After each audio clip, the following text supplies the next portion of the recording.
এই মশলার কষায় তো মিন চাটা বেশি গেছে দেখেন ভাই দেখেন আমরা হাঁসের মাংস ধনিয়া গুঁড়া ধনিয়া গুঁড়া আপনার ধনিয়া গুঁড়া না এটা বড় এটা ধনিয়া গুঁড়া ধনিয়া গুঁড়া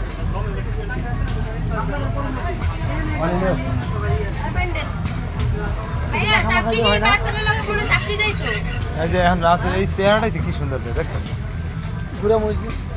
গুঁড়া মরিচ ছাড়া কি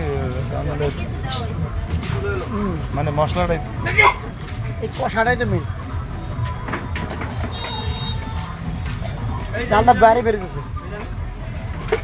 এই যে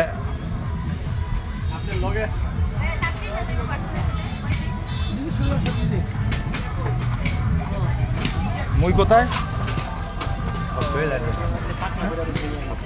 সব তো লইব